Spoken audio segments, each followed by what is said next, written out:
Muy buenos días. A nombre del Centro de Investigación Social Avanzada y de la División de Bioética, les damos la más cordial bienvenida a este tercer seminario de formación continua en bioética. Y el día de hoy, pues vamos a abordar el tema en este webinar correspondiente a la regulación de los biobancos. Nos acompaña el día de hoy la doctora Garbiñe Zaraguatari, sí, quien, Sarabatari Sabana, disculpen, quien es jefa del Departamento en Estudios Jurídicos, Éticos y Sociales del Instituto Nacional de Medicina Genómica en México. La doctora Sarabatari cursó la licenciatura en Derecho en la Universidad Iberoamericana en la Ciudad de México.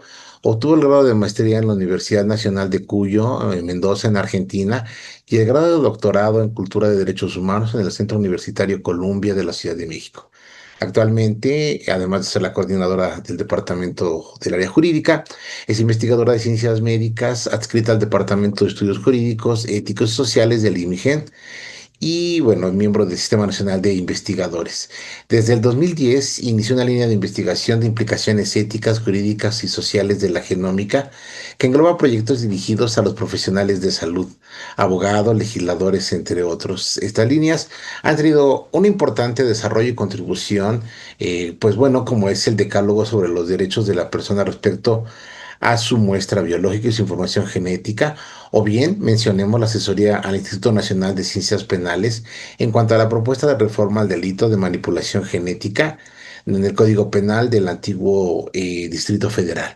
¿Sí? La doctora ha publicado más de 18 artículos de investigación en revistas internacionales y nacionales, es más de 6 artículos en revistas de divulgación, tiene numerosos capítulos de libros y 2 libros particulares en los que ha abordado muchos resultados de las líneas mencionadas de investigación. Sí, decir, por decir solamente algunas revistas de alto impacto en las que aparecen sus publicaciones son el Journal of Law, Medicine and Ethics, el Acta Bioética, el BMC Medical Ethics y la revista de Derecho y Genoma Humano. Cuenta con más de 100 citas. También es integrante del consejo de redacción de la revista Bioethics Update de la Universidad Panamericana y de la Gaceta Médica de México. Ha asesorado diversas tesis de licenciatura, maestría, sí, y desde el 2014 es profesora de posgrado de Ciencias Médicas, Odontológicas y de la Salud de la Universidad Nacional Autónoma de México. También ha sido profesora en la Universidad Iberoamericana, en la Escuela Nacional de Antropología e Historia, en la Universidad Pontificia de México. Ha fungido también como presidente del Comité de Ética en Investigación del Instituto Nacional de Medicina Genómica y fue vocal de los comités de bioética del Instituto Nacional de Enfermedades Respiratorias y de la, bueno, ya inexistente, Clínica San Rafael. Le damos la más cordial bienvenida y agradecemos el gusto de su presencia en este Centro de Investigación Avanzada. Le cedemos la palabra, el micrófono, y bueno, vamos a parar de la siguiente manera. Los participantes nos van a hacer llegar por el chat las preguntas que vamos a filtrar tanto mi compañera Maritza como un servidor. Y al final de su presentación, doctora, daremos lectura para que usted nos haga favor de responder dudas, comentarios y sugerencias. Adelante, doctora. Claro que sí, muchas gracias, doctor Muñoz. Qué alegría estar hoy con ustedes y bueno, pues encantada de pues que al rato podamos compartir inquietudes porque bueno, es un tema que pues nos preocupa a muchos, sobre todo los que pertenecemos a comités de ética en investigación. Entonces, bueno, pues lo comentaba antes con el doctor Muñoz, de hecho tuvimos el gusto de estar juntos en un examen sobre esta temática y que bueno, pues cómo nos está haciendo falta en México, pues tener una regulación clara sobre los biobancos y los reservorios. Así que bueno, pues es un honor para mí. Y bueno, pues doy comienzo ya con el tema. Obviamente, bueno, pues se han investigado con tejidos biológicos desde hace muchos años, décadas. Se han hecho colecciones también desde hace décadas, colecciones pues sobre todo para cuestiones de patología. Pero bueno, pues desde el inicio del proyecto Genoma Humano, bueno, pues esto ha sido exponencial el uso de los tejidos y de las muestras biológicas humanas. Obviamente, bueno, pues hay todo el debate sobre temas de tejidos animales, etcétera, pero bueno, hoy no nos da tiempo de abordar todo esto, entonces pues nos concentraremos en pues lo más importante que es pues la salud humana y bueno, pues realmente pues cómo la genómica y la genética pues vinieron a exponenciar este uso de las muestras biológicas.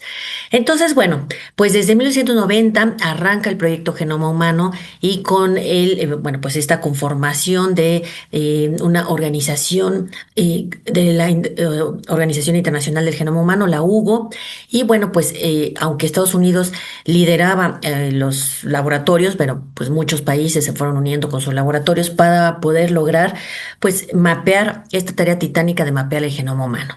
Entonces, bueno, a la par, aquí verán un cuadrito sobre, que está medio chiquito, como mapa de palabras, pero bueno, donde pues quiero ilustrarles la parte ética, ¿no? Donde a la par que arrancó el proyecto Genoma Humano, también arrancó el Departamento de Estudios Éticos, Jurídicos y Sociales allá en Estados Unidos. Luego, esta división que estaba pues llevando a cabo la coordinación del proyecto Genoma Humano en Estados Unidos acaba en 1997 convirtiéndose en un instituto nacional, el Instituto Nacional de Investigación sobre el Genoma Humano, y dentro de este instituto se aloja el departamento de ELSI, que es Ethical, Legal and Social Implications. Actualmente, pues ELSI se utiliza para muchos temas, ya pues para nanotecnología, por ejemplo, para biología sintética, pero bueno, pues aquí surge su concepto a raíz de el arranque del proyecto Genoma Humano. Y en esta área pues empezaron a pues a reflexionar qué va a pasar con la información genética, quién puede tener acceso a ella, quién puede conocerla, si por ejemplo un patrón puede conocer la información genética de los trabajadores o en una escuela, por ejemplo, un director podría llegar a conocer la información. Entonces, bueno, pues en Estados Unidos además pues estaba toda la preocupación de las aseguradoras y ya había habido antecedentes en los años 70 de pruebas que se habían hecho de manera obligatoria, ¿no? Entonces, por ejemplo, la de anemia falciforme a la población afroamericana, que, bueno, pues tiene una eh, predisposición más alta hacia la anemia falciforme, ¿no? Entonces, bueno, pues esto había pasado en los 70, estas pruebas obligatorias, el tamiz, y entonces surge una ley para prohibir que se haga este tamiz obligatorio no solo para la anemia, sino para otras enfermedades eh, autosómicas recesivas, como Tay-Sachs. Y entonces, pues es un tema que empieza a preocupar de, bueno, quién puede tener acceso, porque con ese acceso, pues se puede llegar a discriminar a las personas, ¿no? Entonces, en el caso de que pasó en los 70, pues se restringía el acceso de las personas a, pues, a una licencia de matrimonio, a poder pertenecer al ejército.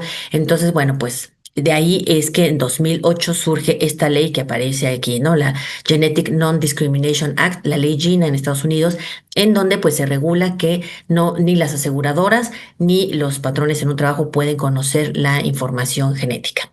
Entonces, bueno, pues así se fueron conformando estos aspectos éticos, jurídicos y sociales. Bueno, ahorita les conté el tema de la discriminación, pero bueno, pues hay muchos temas sobre los cuales reflexionar, como bien saben ustedes.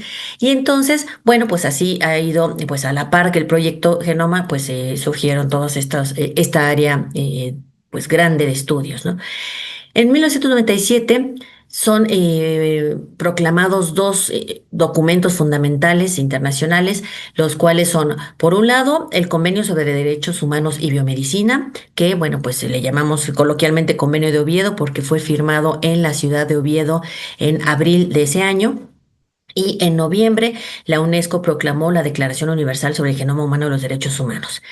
¿Qué tienen estos documentos? Ahorita se los platico en la siguiente diapositiva, pero bueno, pues van a ser instrumentos fundamentales para poder abordar el tema de la genómica y pues todos estos nuevos retos que tiene la investigación biomédica.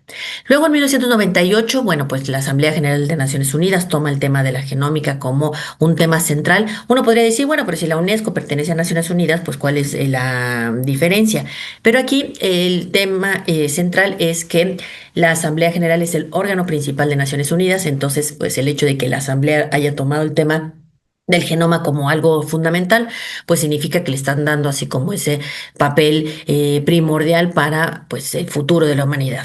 Y hablando de este futuro, pues la UNESCO emite ese año la Declaración sobre las responsabilidades de las generaciones actuales para con las generaciones futuras.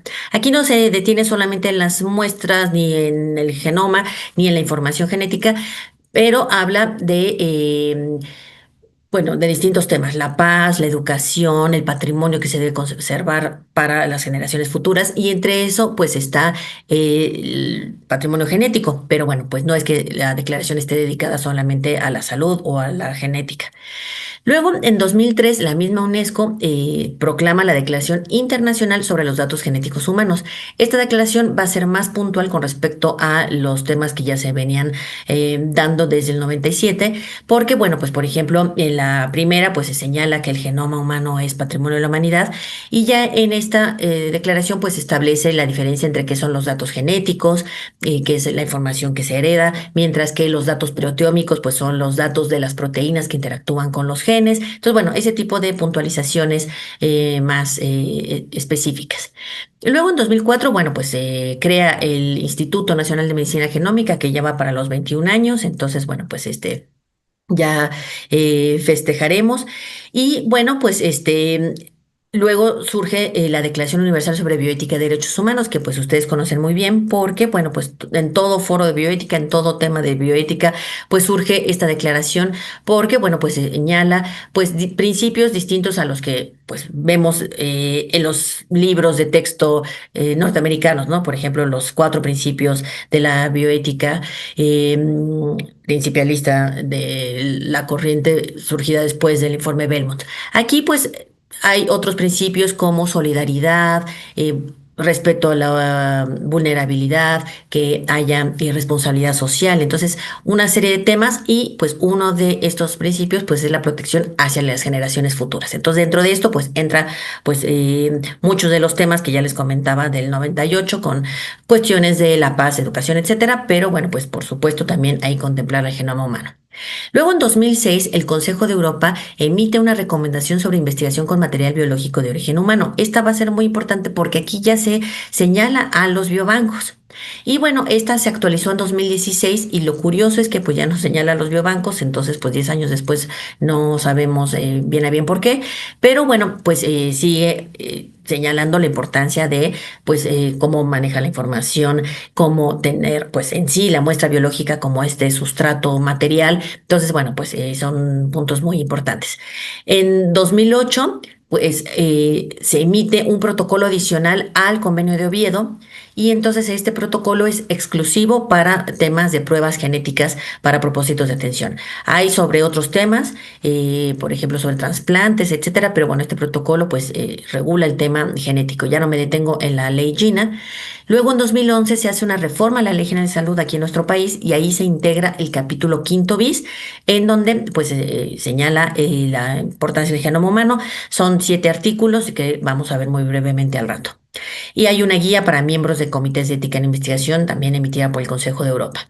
2015 va a ser un año importante para la edición del genoma. No me voy a detener ahí porque pues no es tanto lo que vamos a abordar ahorita, pero bueno, pues son documentos tanto de la UNESCO como del Consejo de Europa con respecto al tema de la edición. Aquí ustedes verán que el de la UNESCO dice actualizar la reflexión sobre el genoma humano. O sea, sí toca otros puntos, pero entre esos agrega el apartado de la edición genética, porque había surgido la técnica de CRISPR-Cas. Entonces, bueno, pues vio que esa técnica era pues mucho más precisa que las técnicas que había habido antes. Entonces, pues de ahí empieza a surgir la preocupación de, bueno, qué bien si se pudieran evitar enfermedades, pero bueno, pues qué se puede editar, qué tipo de genoma, el de las células somáticas, el de las células germinales, etcétera. Y luego, en 2016, surge por parte de la Asociación Médica Mundial, esta famosa asociación que, bueno, pues todos estamos muy familiarizados con la Declaración de Helsinki. Bueno, pues de ahí también surge la Declaración de Taipei, que es sobre las consideraciones éticas de las bases de datos de salud y los biobancos. Entonces, pues va a ser uno de los documentos que tenemos pues más actualizados con respecto a este tema. Y ya después, en 2021 y 23 pues van surgiendo distintos documentos. Uno es con respecto aquí no es el Consejo de Europa, sino la Unión Europea, que tiene que ver con las nuevas tecnologías. Entonces, bueno, pues entre ellas el tema de la edición, lo mismo que un documento de la Organización Mundial de la Salud sobre la gobernanza de la edición genética. Entonces, bueno, pues aquí no se meten tanto en los biobancos. Entonces, bueno, pues los retos en la investigación para la salud pues son múltiples, como todos hemos podido ver en nuestras distintas trincheras. Uno de los retos, pues sobre todo la que tenemos muy conocida, pues es la investigación con fármacos o dispositivos, los famosos devices.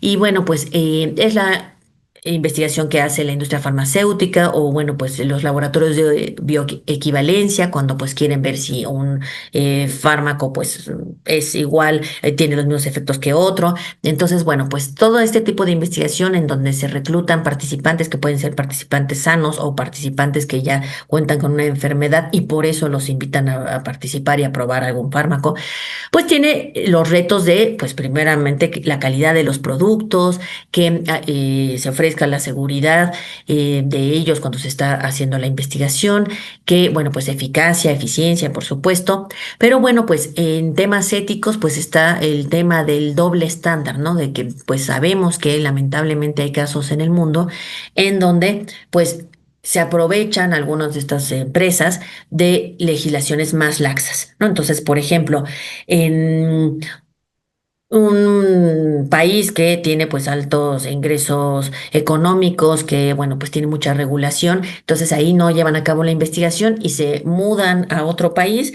en donde llevan a cabo la investigación porque hay poca regulación, como ha sido el caso que fue muy sonado de los medicamentos de VIH que se probaron en África.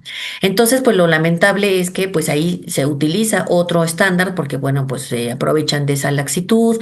Luego, pues no se les da la misma protección a los sujetos, porque pues dicen, bueno, pues aquí no va a haber tanto problema con la regulación o nadie nos va a demandar, etcétera. Y bueno, pues lamentablemente, pues hacen las pruebas ahí. Y los productos pues acaban beneficiando a otras sociedades y no a los grupos con los cuales se experimentó. Entonces, bueno, pues esa ha sido una conducta pues nefasta que también se le ha llamado dumping ético, que bueno, pues ha sido pues totalmente pues denunciada por los distintos bioticistas.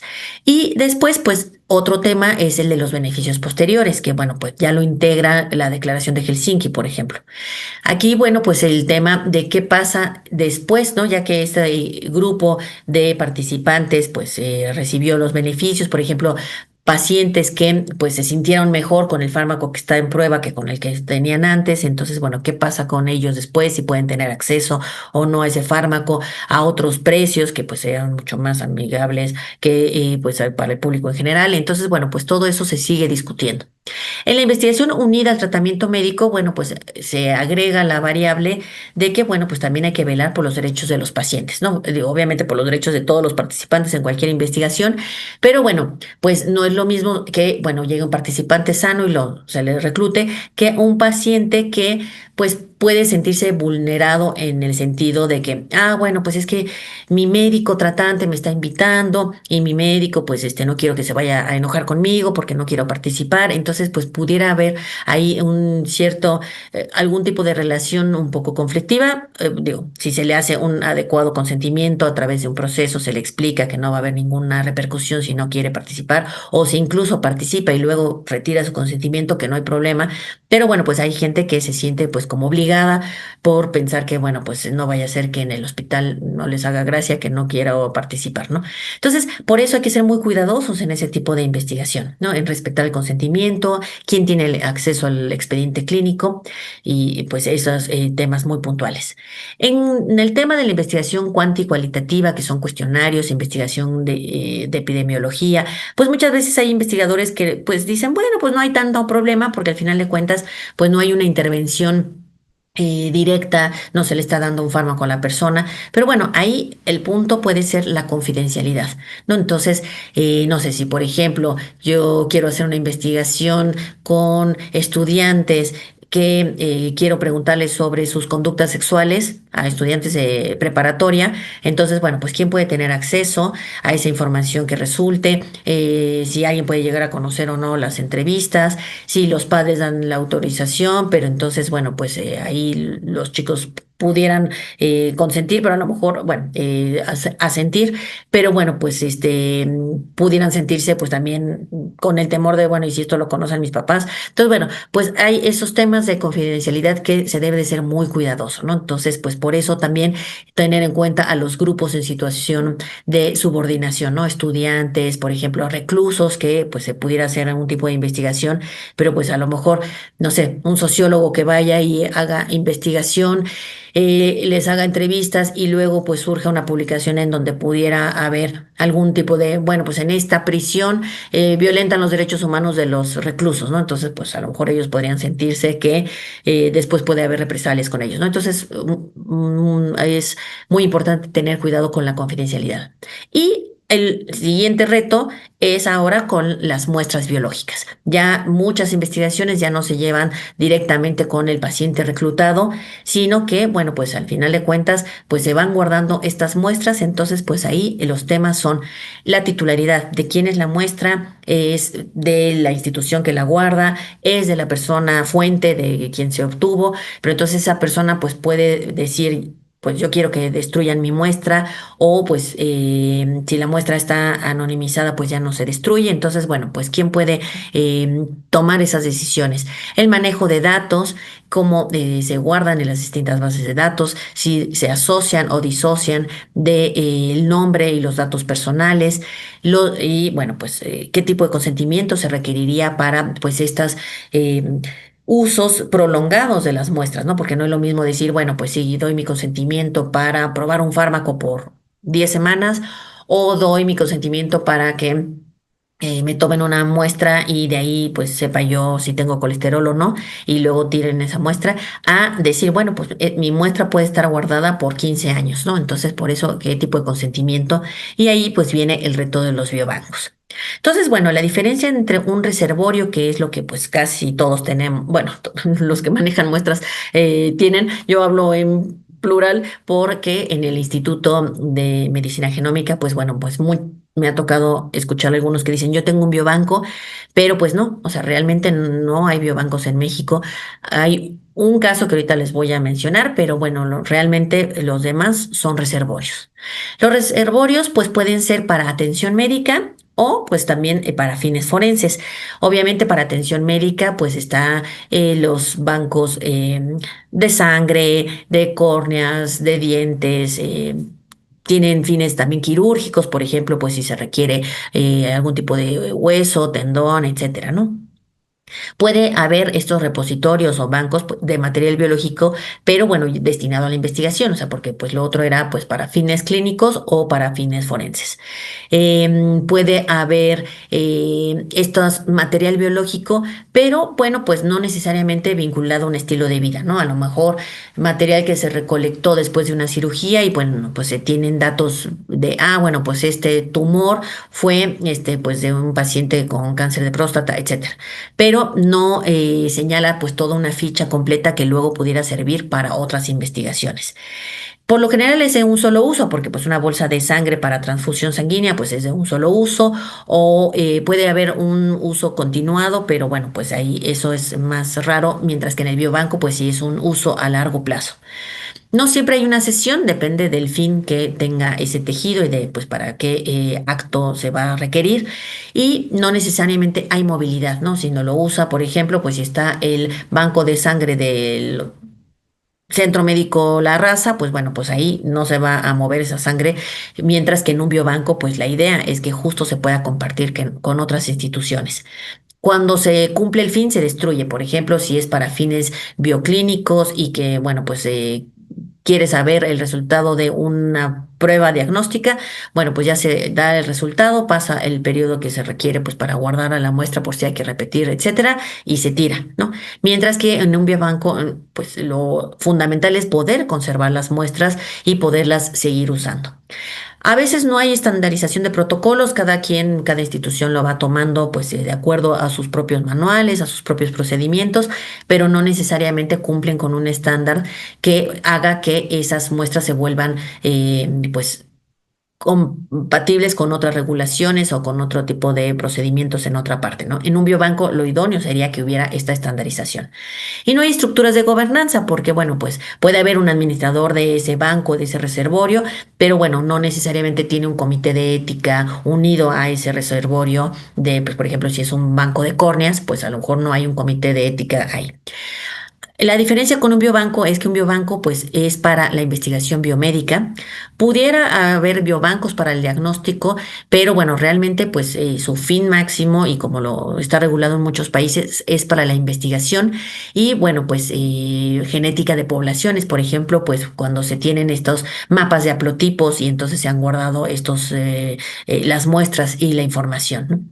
El material biológico está vinculado no solo con datos médicos, sino bueno, pues se va volviendo más rico un biobanco entre que más datos recabe, ¿no? Entonces, por ejemplo, si para patología pues solamente era necesario, pues paciente masculino, que tuvo cáncer de próstata tantos años y está pues unido, no sé, con esta clave a este expediente clínico, aquí pues lo idóneo sería, pues paciente que fuma, que no sé, no pudo tener hijos, bueno, muchos datos para que cuando esté esa muestra en el biobanco y una persona presente, un investigador, un proyecto de investigación, de acuerdo a sus criterios de inclusión, pues se pueda decir, estas 45 muestras sí reúnen los criterios de inclusión, ¿no? Rango de edad, este tipo de enfermedad, si fue primera vez que tuvo ese tumor, si a lo mejor luego pues tuvo una recaída,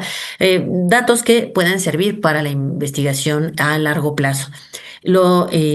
Pues como el fin último es que esté a largo plazo esa información y esa muestra biológica para que pueda ser compartida con distintos grupos.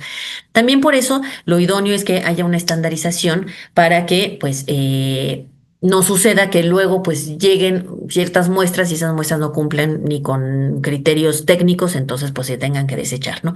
Eso me contaba una vez una investigadora que me decía, bueno, pues los bancos de cordón umbilical, los privados, muchas veces cada uno toma el cordón umbilical, la sangre del cordón umbilical con ciertos criterios y cuando los quieren ceder porque pues ya la empresa ya va a cerrar, quebró, lo que sea, pues otros bancos pues no los toman porque dicen pues no cumplieron con estos criterios, ¿no? Entonces por eso es importante esta estandarización y bueno, pues que haya estructuras de gobernanza. Estas estructuras pues lo importante es que pues tengan un administrador del biobanco, aunque este biobanco esté por ejemplo unido a un hospital, bueno pues por un lado la administración del hospital y por el otro la del biobanco, porque bueno, pues tiene sus propios gastos, sus propias cuestiones, procedimientos y pues lo idóneo es que tenga su propio comité de ética, porque ese hospital pues puede tener su comité de bioética hospitalaria, puede tener su comité de ética en investigación si hacen investigación y además el comité que decide,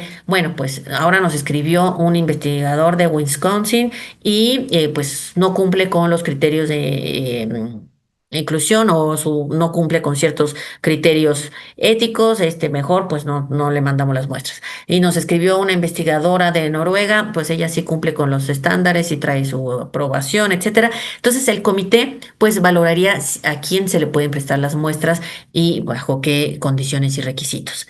Por eso es que pues se requiere toda esta parte de un sistema informático, un sistema de gestión de calidad para toda esta parte de la estandarización de protocolos, la colección de almacenamiento, procesamiento del material biológico humano y cómo se va a gestionar todos estos datos unidos a ese material biológico y pues por supuesto los aspectos éticos y legales de la Organización para la Cooperación y el Desarrollo Económicos, la OCDE, pues hay una guía, pues ya estaba un poco viejita del 2009, pero bueno, pues hoy es un precedente pues muy importante. Del Consejo de Europa está esta recomendación que les comentaba, de la Asociación Médica Mundial, la Declaración de Taipei. Entonces, bueno, pues estos ya son documentos específicos sobre biobancos. Aquí, bueno, este esquema pues está muy chiquito, pero bueno, luego voy a compartirle al doctor Muñoz la presentación para que la puedan tener todos. Entonces, bueno, pues aquí pues es un flujograma de cómo funciona un biobanco, pero bueno, pues nada más como un ejemplo que les quería yo poner. ¿Qué modelos de biobancos tenemos? Bueno, pues en el Reino Unido, pues ahí está el modelo establecido por el Wellcome Trust, por el Consejo de Investigación Médica y el Departamento de Salud. Entonces, bueno, pues ellos han desarrollado, pues no solamente todas estas reglas de cómo deben funcionar los biobancos, bueno, cómo se ha dado esta gestión, sino también luego les voy a comentar sobre un tipo de consentimiento que pues está unido a este modelo de los biobancos. Entonces, bueno, está hospedado en la Universidad de Manchester y bueno, pues aquí justo está abierto para la academia y para la industria, ¿no? Entonces, bueno, pues distintos actores pueden tener acceso al biobanco y pues lo que se intenta con los biobancos pues es lograr que la gente pueda compartir sus muestras sin necesidad de que se conozcan, ¿no? Porque pues ahora lo que sucede es que, bueno, pues yo tengo mi colección de muestras y tengo una amiga que pues tiene un tema parecido al mío y entonces, bueno, pues colaboramos de alguna otra forma, yo le presto mis muestras, escribimos el artículo juntas y bueno, pues se da con base en esa, pues conocimiento de que somos colegas, amigos, pero lo importante de un biobanco es tratar de lograr que se conozcan o no las personas, las muestras están ahí y cualquiera puede tener acceso. Entonces no se necesita entablar una colaboración con el investigador o investigadora originarios que tomaron la muestra y que las procesaron, etcétera. Entonces eso pues abre muchas más posibilidades a la ciencia y a los datos compartidos que solamente pues hacer estos pequeños o grandes clústeres de información, ¿no? Utilizan este modelo que les voy a platicar más adelante, que es el modelo dinámico para el consentimiento informado. En España, el modelo está dado porque, bueno, pues la ley de investigación biomédica, pues reconoce todos estos principios que deben regir a la investigación científica y dependiendo de esta ley surgió el Real Decreto que establece los requisitos básicos para la autorización y funcionamiento de los biobancos. Por eso vemos que pues en las comunidades autónomas de España pues hay los distintos biobancos, ¿no? El biobanco valenciano, el biobanco del País Vasco, etcétera, ¿no? Entonces, bueno, pues se organizan y bueno, pues de acuerdo a este Real Decreto y hay un registro nacional para biobancos para investigación biomédica. Entonces, ambos lo tienen acotado, Inglaterra y España, al tema de investigación biomédica. En Latinoamérica, pues tenemos 23 biobancos aquí en este mapa que luego pues van a poder ver con más detenimiento, porque ahorita no me voy a detener en qué países tienen. Por ejemplo, vemos que pues Chile tiene 4 biobancos, igual que Argentina. México tiene uno, aquí se menciona al Instituto Nacional de Cancerología. Bueno, es el banco de tumores. Y este es el que funciona con un modelo mucho más parecido a un biobanco. eh, Obviamente, pues se trata de tumores que fueron tomados en la cirugía y bueno, pues se procesa después ese tumor, se hacen las partes alícuotas, se divide y bueno, pues se puede acceder a esas muestras. Ha estado regulado así porque, bueno, pues la persona que hizo esa labor titánica, bueno, pues es una doctora que justo había hecho su maestría en España, entonces, bueno, pues traía muy fresco todo este modelo de cómo organizar el biobanco. Lamentablemente ya lo tuvo que hacer, aunque la legislación mexicana no le ha dado, pues, la importancia a este tema, ¿no? Pues si ahorita van a ver los reglamentos de la Ley General de Salud que son de los años 80. Entonces, bueno, por eso lo suyo es una tarea totalmente titánica porque con todo y lo poco que tenemos actualizado en el tema de manejo de muestras biológicas, pues ella pudo instalar el biobanco. Hace unos meses estuve en una plática con un doctor del Instituto de Nutrición y señaló que ellos ya también habían obtenido un permiso por parte de COFEPRIS para un biobanco, pero bueno, pues no sé en qué términos justo COFEPRIS señaló la palabra biobancos, porque bueno, pues habría que checarlo, pero bueno, pues es la única referencia que tuve, o sea, no pudimos ver los que estábamos en esa plática el documento ni nada. Entonces, bueno, pues sería importante ver cómo le hizo Cofepris, ¿no? Entonces, bueno, pues esta red se pueden ustedes acceder a sus documentos, etcétera, pues para ver qué han emitido, que pues son bastante activos los miembros de esta red de biobancos. De los instrumentos que les decía yo, bueno, pues justo. Ahora ya vamos a hablar no solamente de las muestras biológicas, sino también unidas a la información genética, porque bueno, pues digo, puede haber biobancos para investigación de distintas enfermedades, no necesariamente llevarlo al tema genómico, pero bueno, pues ya mucho de nuestro futuro ya se está dándose con la genómica. Entonces, bueno, pues el convenio, aquí pueden ver el nombre completo del convenio de Oviedo, que es Convenio para la Protección de los Derechos Humanos y la Dignidad del Ser Humano respecto de las aplicaciones de la biología y la medicina. Entonces, por eso mejor le decimos Convenio de Oviedo para resumir. Y también tiene un nombre un poco más acortado que es el segundo. Este instrumento, su peculiaridad es que es un instrumento vinculante. Esto significa que es obligatorio para los países que lo firmen y lo ratifiquen. En nuestro país lo tenemos firmado, pero no está ratificado por el Senado de la República, así que no es derecho vigente. Justo la última vez que apareció, un día me puse a checar el diario de los debates. Bueno, no, no crean que página por página, no, tampoco. Pero así que busqué referencias del convenio de Oviedo en 2015, justo a alguien en una discusión, una senadora pues mencionó, oigan, yuju, ¿se acuerdan que ahí tenemos pendiente el tema del convenio de Oviedo? Y bueno, pues hasta ahí se quedó. Entonces, bueno, pues en nuestro país no es obligatorio. Esto es interesante porque el convenio se abrió a la firma de cualquier país, no solamente a los que pertenecen al Consejo de Europa. Entonces, bueno, esa es una de sus peculiaridades. Otra de sus peculiaridades es el establecimiento de distintos protocolos. Como les comentaba, pues este de pruebas genéticas que aquí lo menciono, pero hay protocolos de otros temas que van actualizando los artículos del convenio. El convenio es cortito, son 24 artículos, y entonces, pues lo interesante es que, bueno, pues sobre el genoma son cuatro artículos, bueno, pues van actualizando los distintos capítulos del convenio. La declaración, pues no es vinculante, esta no es obligatoria, sino que, bueno, pues como las declaraciones de Naciones Unidas, pues surgen para generar un marco de actuación y bueno, pues ya los distintos países van abrevando de este gran referente y de ahí van legislando. De hecho, pues nuestra reforma de la Ley General de Salud, pues tiene cuestiones muy parecidas a lo que señala la declaración.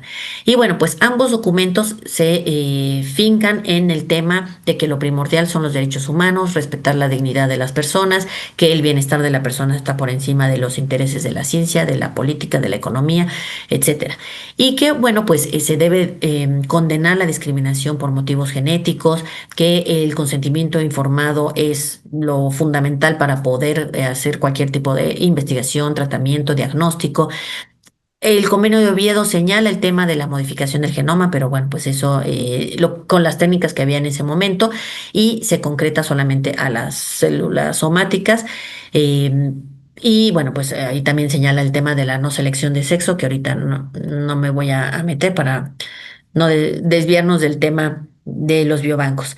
Entonces, bueno, pues aquí justo los dos pues tienen la gran virtud de ser internacionales, entonces pues eso nos ha dado una gran señal, porque aunque no sea el convenio de Oviedo obligatorio para nuestro país, pero bueno, pues también es un marco muy importante de referencia.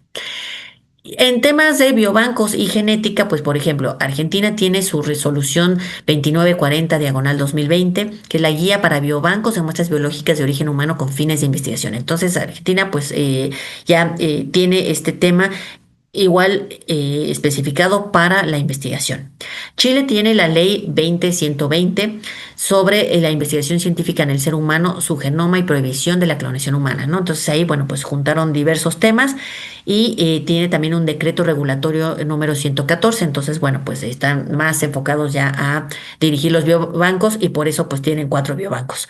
Nosotros pues tenemos estos dos reglamentos que ahorita les voy a platicar, pero bueno, como para hacer esta comparativa de que bueno, pues mientras sus reglamentos pues justo ya, por ejemplo, este es del 2006, ya no es tan nuevecito, ya va a cumplir casi 20 años, pero bueno, están más actuales, bueno, este ya no digamos 2021, que nosotros que es del 87, del 85. Entonces, bueno, pues ahí sí como que estamos teniendo esta deuda. Este es el panorama de nuestros reglamentos de la Ley General de Salud. Cuando se hizo la reforma constitucional al artículo cuarto y se integró el derecho a la protección de la salud en 1983, en el 84 surgió la Ley General de Salud. fue publicada y de ahí pues han ido surgiendo los distintos reglamentos. Está el reglamento en materia de sanidad internacional, pero bueno, pues este es el que regula, pues ojalá regulara temas de manejo e internación de muestras o de tejidos, pero bueno, pues es un reglamento escueto y bueno, pues se dedica más pues a cuestiones de temas como epidemias, ¿no? Entonces, bueno, pero pues ya está bastante desactualizado si pensamos que pues pasamos por la pandemia y esto era un tema fundamental. De ese mismo año es el reglamento de la Ley General de Salud en materia de control sanitario de la disposición de órganos, tejidos y cadáveres de seres humanos. Este reglamento pues sería el idóneo para manejar el tema de las muestras biológicas, pero no, ni siquiera menciona la palabra muestras. Entonces, pues aquí es bastante lamentable. Sí se ha reformado en algunas ocasiones, pero no se ha hecho una reforma integral así de vamos a leer todo el reglamento y que todo coincida. Entonces, se le han integrado, por ejemplo, la parte de los bancos de células hematopoyéticas. Entonces, bueno, pues ahí sí se ha hecho esa actualización. Por ejemplo, se hizo la gran escisión para sacar los artículos que tenían ahí que ver con el tema de trasplantes y hacer el reglamento específico en materia de trasplantes en 2014. Entonces, bueno, sí ha sufrido modificaciones, pero no se habla sobre biobancos, no se señala pues el tema de las muestras para investigación, sino pues más bien se dedica a la medicina transfuncional, a, por ejemplo, si una persona quiere donar su cadáver a la ciencia, o sea, ese tipo de cuestiones. Está la NOM 253, que es la que regula la disposición de sangre humana y sus componentes con fines terapéuticos. Entonces, bueno, pues aquí se dedica más a los fines terapéuticos más que a los fines de investigación. Entonces, pero bueno, es una NOM muy importante porque, bueno, pues regula todo este tema de los bancos de sangre y los bancos de sangre pues llevan el tema de la sangre de cordón umbilical, de las células hematopoyéticas. No, tampoco se señala las células madre en general o células troncales, sino se dedican más a señalar solo las hematopoyéticas. Luego está el reglamento del 86 en materia de prestación de servicios de atención médica, que bueno, también ha tenido sus distintas reformas, pero bueno, pues no, ni se habla de la genética, ni de la genómica, ni de las muestras que se toman del ámbito quirúrgico para llevarlas al ámbito de investigación, no, no, por supuesto que nada de esos temas, entonces ahí también tenemos un ojo grande que echarle a este reglamento.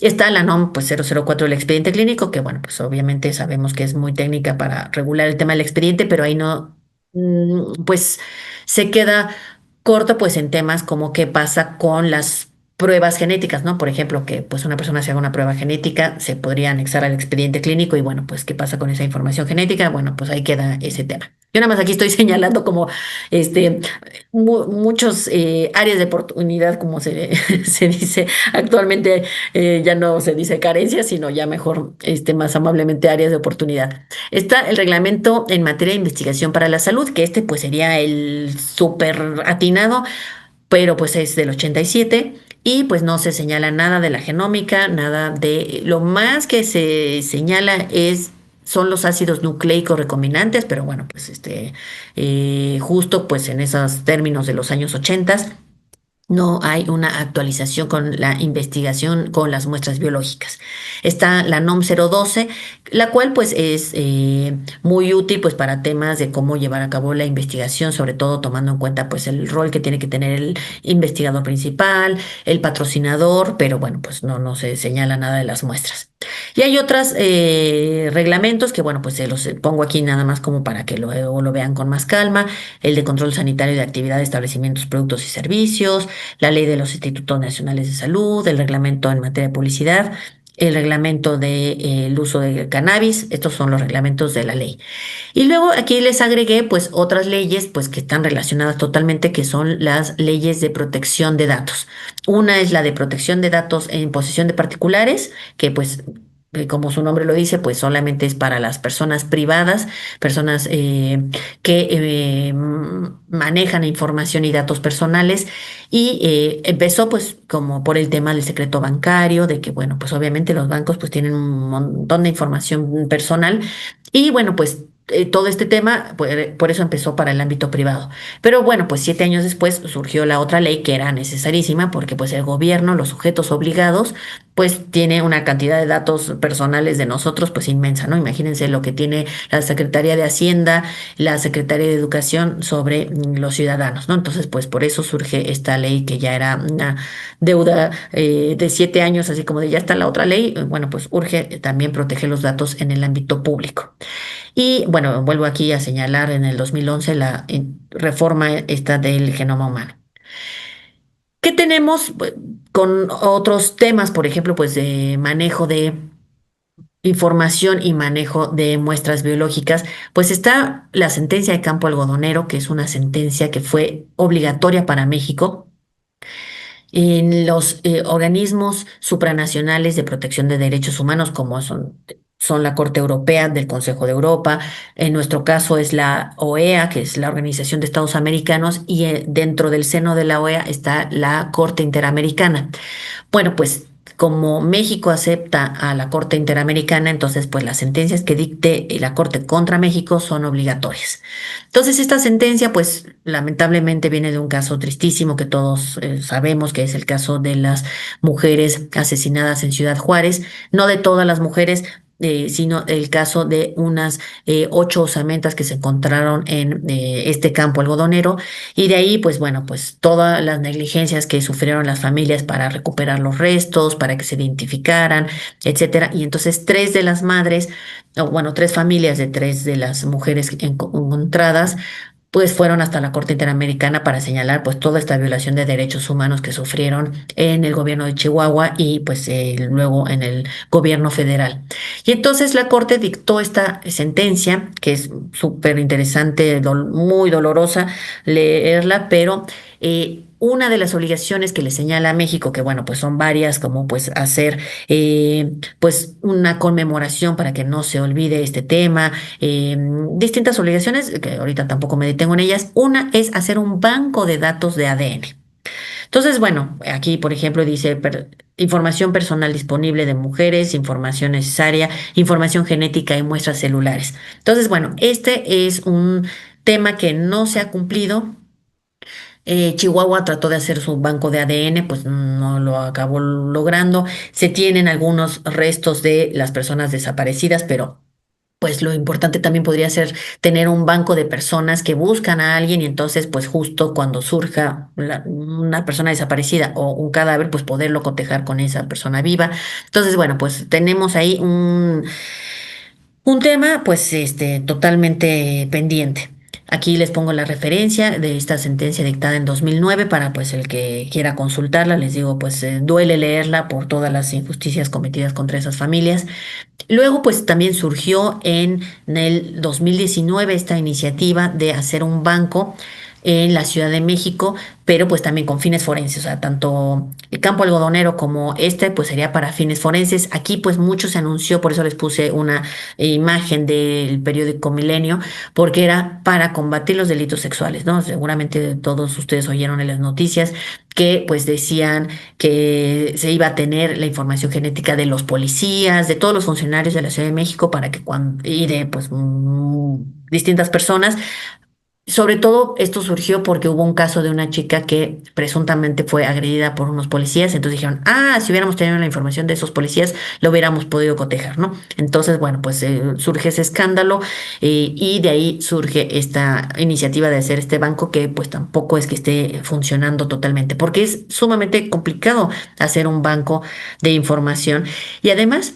Ya no solamente lo complicado es tener la información, sino lo complicado es de ahí combatir los delitos sexuales, ¿no? Por eso es que dice uno, no, bueno, para combatir los delitos hay muchos pasos que hacer, no solamente contar con la información genética, si tuviéramos la capacidad de tener bancos para información con fines forenses, sino que además pues justo lograr que no haya impunidad, bueno, pues hay 200 pasos que hacer, ¿no? Entonces tampoco me detengo en esto porque es para fines forenses, pero bueno, son ejemplos de lo que se tiene, pues, de bancos en nuestro país. bancos de células madre de cordón umbilical, que bueno, hay en el ámbito público y en el ámbito privado. Y bueno, pues aquí como ven, la fuente es Profeco. Profeco regula muchos de estos bancos, entonces pues ahí se da una cuestión discordante entre lo que regula Profeco y entre lo que debería regular Cofepris. Entonces, bueno, pues ahí pues se da terriblemente. Hay países que han prohibido los bancos privados para mejor tenerlos públicos y que realmente pues sea accesible para las personas y que además no sea pues lo voy a decir así muy feo, un engaño para las personas, ¿no? Porque, por ejemplo, a muchos estos bancos privados les dicen, oh, cuando usted necesite la sangre de su hijo, para un hermano, por ejemplo, uy, va a ser 100% compatible. Y no, no es cierto. Al final de cuentas, dentro de una misma familia puede haber a veces un 25% de probabilidad de ser compatibles, ¿no? Entonces, pues dar esas tasas así como de éxito rotundo, pues es publicidad engañosa, ¿no? Entonces, pues ahí Profeco tendría que hacer algo. Y entonces, pues luego esta información la sacan del país o las mismas muestras las sacan del país en distintas empresas. Luego, si una persona quiere recuperar ese cordón y quiebra esa empresa, pues cómo le hace. Entonces, sí ha habido varios problemas, entonces hay países que han optado porque mejor fueran públicos y así, pues como la transfusión sanguínea, ¿no? Pues de que cualquier cuestión que se requiera, pues mejor acceder o como Senatra, ¿no? El Centro Nacional de Transplantes, pues cualquier trasplante que se requiera, pues acceder a la lista nacional de trasplantes, ¿no? Y encontrar a alguien compatible, porque pues de nada sirve guardar el cordón de un hijo, por ejemplo, si ese al final va a poder ser a lo mejor más compatible con alguien externo que con alguien de la familia, ¿no? Bueno, esta es la famosa reforma a la Ley General de Salud, donde justo se introdujo el capítulo quinto bis. Cuando ustedes vean la palabra bis, ter, etcétera, son añadidos a las leyes que, pues, como no se podían recorrer los artículos, ahí los insertan. Entonces, en este 103, bueno, el capítulo es el quinto bis, pero son los artículos 103 bis al 103 bis 7.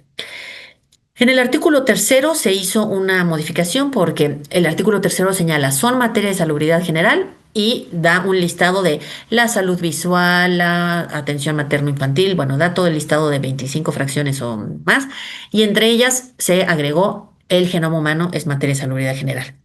Después, al 103 bis, se agregó pues algo muy similar a lo que les decía la declaración de la UNESCO. El genoma es la unidad biológica fundamental, el genoma es patrimonio de la humanidad, no debe haber discriminación, debe haber aceptación expresa. No dijeron la palabra consentimiento, pero bueno, debe haber aceptación expresa para investigación, diagnóstico, etcétera. Derecho a que la persona pues conozca o no la información, y estos puntos, ¿no? Salubridad general, que se deben respetar los derechos humanos. Y el 103 bis 7 señala unas sanciones, pero bueno, no señala a qué conducta le corresponde tal sanción, sino dice al que incumpla le tocan las sanciones. Y luego ya se va uno al artículo 421 ter, que ahí señala, le tocan estas sanciones a los artículos y dan un listado de artículos, al 15, al 82, al 95, al 103 bis, 103 bis 1, siento así. Entonces, pues ahí también se señala que puede perderse la cédula profesional, distintas sanciones, pero que no hay una correlación, ¿no? Entonces, pues que si uno discrimina a alguien por la información genética, le toca que perder la cédula, realmente no hay esta correlación de qué conducta le tocaría o le correspondería tal sanción. Y ahí les agregué el 317 bis y 317 bis uno. Estos artículos tienen que ver con la exportación de material que contenga ADN y que esté usado para estudios de genómica de poblaciones. O sea, no señala otro tipo de estudios, no señala si para cuestiones diagnósticas, no, sino dice para estudios de genómica de poblaciones. Esta reforma se hizo en 2008, esta no tuvo que ver con la reforma del 2011, que fue cuando se insertó este título que les cuento, el quinto bis. Esto se hizo porque en el 2000 y este año que fue 2008 había todo este temor de que hubiera biopiratería, ¿no? Que ya se escuchaban a estas empresas que llegaban y tomaban el maíz originario de Chiapas, se lo llevaban, lo modificaban y luego lo regresaban a las comunidades y luego querían revendérselo a las comunidades, pero ya modificado y venderles también el plaguicida, etcétera, ¿no? Entonces, pues ante este temor de que hubiera gente que pues se llevara pues material originario, por eso surge estos dos artículos. A esto se le ha llamado ley de soberanía. Cuando ustedes escuchen la palabra ley de soberanía genética, muchos investigadores, por ejemplo, les cuento en mi oficina, piensan que es una ley así tal cual, y no, son estos dos artículos. En ningún lado se señala la palabra soberanía. Pero bueno, yo creo que en ese entonces se hizo el énfasis de es la soberanía porque estamos protegiendo nuestra información genética con respecto al exterior.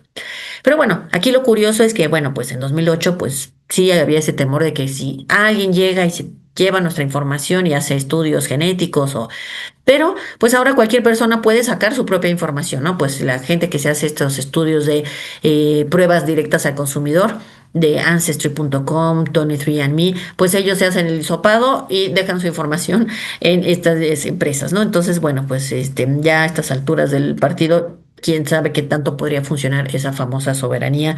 Pero bueno, entonces no existe una ley de soberanía, es solamente esos dos artículos y además pues ahí se señala que COFEPRIS es el que da la autorización y de hecho pues eso sí, para la exportación de material tiene que ser COFEPRIS.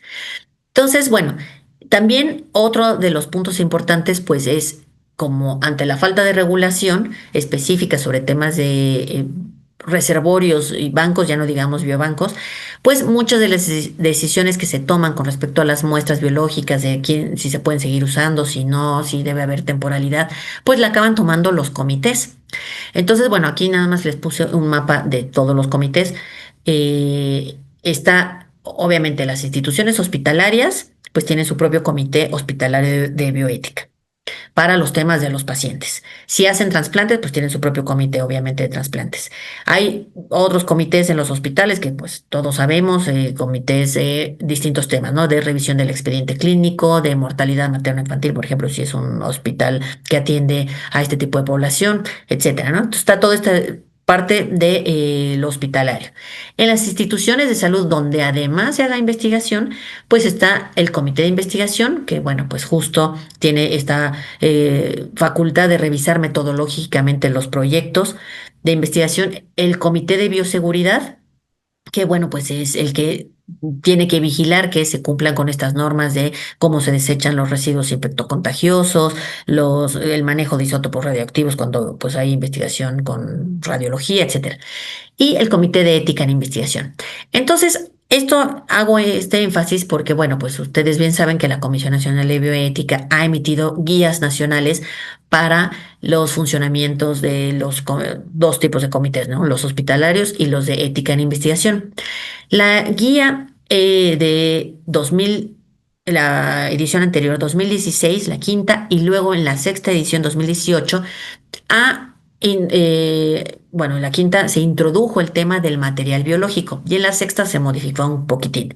Entonces aquí les pongo pues el comparativo de cómo estaba la guía en 2016 y lo que se cambió en 2018. Pero bueno, pues ya fue un adelanto con que las guías pues que podían quedarse con solo la parte de cómo se integra un comité, pues integren otros temas, ¿no? Por ejemplo, también las guías señalan la parte del asentimiento, la vulnerabilidad y bueno, pues las muestras biológicas, ¿no? Entonces, pues aquí señala qué requisitos se deberían tener para las muestras biológicas. Que, pues, por ejemplo, pues se respete, por supuesto, la privacidad de las personas, que se ponga una temporalidad al uso de las muestras biológicas, que, pues, los datos, pues, se manejen de forma adecuada, pues, si son reversibles, están asociados de manera irreversible o, reversible, etcétera. Entonces, bueno, pues eso es lo que tenemos así como en el mapa regulatorio, que como ven, pues es escaso. Y ya en los 10 minutos que nos quedan para que luego ya podamos platicar, pues quiero hacerles énfasis en estas tres dimensiones de la muestra genética, ¿no? Porque por un lado está la muestra biológica, este sustrato que alberga los ácidos nucleicos, pero bueno, que puede ser sangre, puede ser las células obtenidas del hisopado que les cuento. Entonces, bueno, ya no solamente bueno, y puede ser cualquier otro tipo de muestra, ¿no? Por ejemplo, una muestra que era de patología hace unos años, pero que está embebida en parafina y ahora quisiéramos sacar de ahí el genoma, ¿no? Está la dimensión de los datos que están asociados o disociados. Entonces, pues datos que la muestra biológica pues, puede tener su código de esta muestra es la A835 y esta pertenece a Juan Pirulero, que vive en la calle de Pirules, en la colonia Pirulí, y pues su RFC es este. Y sus datos, esos serían sus datos personales, ¿no? Sus datos que lo hacen identificable. Mientras que también puede, pues, estar asociado a datos personales sensibles, ¿no? Porque, pues esta muestra era de Juan Pirulero, que además tuvo cáncer de próstata, que tenía tantos años, que entonces, pues ya, si lo unimos, por ejemplo, a su expediente, pues entonces ya tiene datos personales sensibles porque son sus datos que pertenecen a su esfera más íntima. Y los datos genómicos, que sería pues lo que arroja el secuenciador. Entonces, pues toda esta secuencia de información, entonces, bueno, pues por eso es que se convierte en algo sumamente importante. Estos datos genómicos pues pueden ser almacenados en la misma institución que está procesando esta muestra o pueden ser enviados, por ejemplo, a una base de datos internacional, ¿no? Hay bases de datos, por ejemplo, de cáncer de internacionales, cáncer de mama, cáncer de próstata, o hay mm, pues estos mapas de haplotipos, etcétera. Entonces puede enviarse a estos datos internacionales, estos repositorios internacionales de información. Aquí, bueno, pues les pongo un dato que es, bueno, a mí me parece bien interesante. Este dato, bueno, es de una infografía que justo se hizo, más bien esta imagen es de una infografía que se hizo hace varios años en el instituto. Y bueno, pues es tan interesante que si de una sola célula extraemos el ADN y toda esta secuencia de ATGC, ATGC, si la imprimiéramos justo en hojas tamaño carta, bueno, pues apiladas todas estas hojas serían del tamaño de la torre latinoamericana, ¿no? La torre, bueno, sin la antena, mide 166 metros. 182 ya contando la antena, son 44 pisos. Entonces, está apasionante pensar que una sola de nuestras células tiene esa cantidad de información, ¿no? Aquí hay otros datos que, bueno, ahorita no me detengo a leerlas, pero es de otro investigador que lo compara con, pone así hasta qué tipo de letras se necesitaría, los márgenes de la hoja, todo y la cantidad, el 1 millón de hojas que se requerirían para imprimir toda esa información, apilarla y, bueno, pues de qué altura sería, ¿no? Entonces esto es maravilloso de pensar que de cada una de nuestras células sale esta información, pero al final de cuentas, ¿qué hacemos con esa información? ¿Cómo manejamos la información? ¿Cómo resguardamos la información? Entonces, bueno, pues aquí, por ejemplo, están los datos asociados con la persona, ¿no? Que contiene la información que pues pueden hacer identificable esa persona, ¿no? Entonces, esta muestra, la A433, está unida a esta expediente que es de tal persona. Los datos disociados de una persona identificable que, bueno, pues justo pueden acabar siendo, ya ahorita, ordeno mis ideas. Los asociados, bueno, pues al final de cuentas, pues tienen que estar continuamente asociados, por ejemplo, si es una muestra que se le tiene que dar un resultado, ¿no? Entonces, pues tal persona se quiso hacer un panel para saber si tiene algún tipo de cáncer, entonces, pues por supuesto que está esperando un resultado, esa persona recibirá un asesoramiento genético y pues por eso necesita estar asociado. Pero bueno, puede luego hacerse disociado. Entonces, pues puede guardarse en una base de datos sus datos personales y en otra base de datos sus resultados. Y en algunos puntos se podrá volver a asociar o en otros, pues ya totalmente se desvinculará y ya no se sabrá. Cuando en una investigación le decimos a un participante, bueno, pues usted puede retirar su consentimiento, claro, es pues fácil entenderlo si una persona está, por ejemplo, tomando un fármaco, en la semana 10 le quedan 5, dice, no, ¿saben qué? Yo me siento muy mal, yo ya no quiero participar. Entonces, bueno, pues se le pide que regrese los frascos, se destruye esos frascos, se vigila muy bien el lote de donde venían, si la persona tiene que disminuir gradualmente la dosis, bueno, todo eso lo tienen muy claro. Si una persona pues dice, yo ya no quiero participar en, no sé, otro tipo de investigación, pues también, pero aquí qué difícil cuando una persona dice, bueno, pues yo ya no quiero participar en una investigación que, pues, no sé, me invitaron para saber cuál es el componente o los genes más frecuentes en la población mexicana de diabetes, ¿no? Entonces, pues yo ya no quiero. Bueno, pues a lo mejor sí los datos de esa persona se van a destruir, pero si ya su información genética, todo es ATGS, se mandó a una base de datos internacional y ya no hay forma de unirlo, pues no se va a poder destruir. Y la muestra biológica a lo mejor, pues sí, dependiendo se va a poder o no destruir, pero por eso es que estas dimensiones se vuelven importantes porque pues no es tan fácil poder decir, bueno, pues siempre va a estar unido, entonces cuando usted nos diga que si quiere o no quiere, pues lo destruye. No, sino puede acabar en una base de datos, puede estar en un biobanco por 50 años, entonces pues ya no es tan fácil seguir ese rastreo de, bueno, pues participo, ya no quiero participar, que destruya la muestra, o recibo, me quise hacer una prueba diagnóstica, recibo el resultado y el laboratorio destruye esa información. Entonces, por eso es que es tan importante este tipo de asociaciones y disociaciones de la información.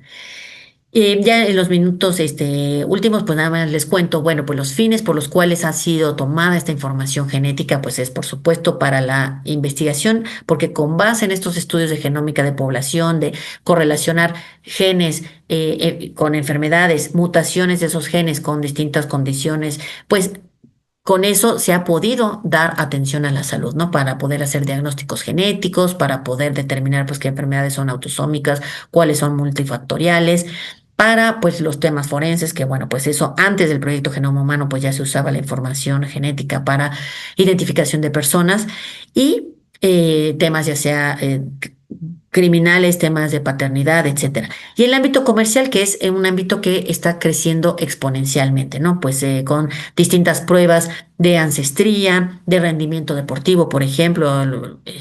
Hace unos años había un gimnasio, una cadena de gimnasios muy famosa que ofrecía, pues, nosotros le hacemos su prueba y con este rendimiento, pues podemos saber que, con sus resultados, pues, qué tipo de ejercicios le corresponderían, porque usted tiene mayor predisposición a desarrollar tales músculos, ¿no?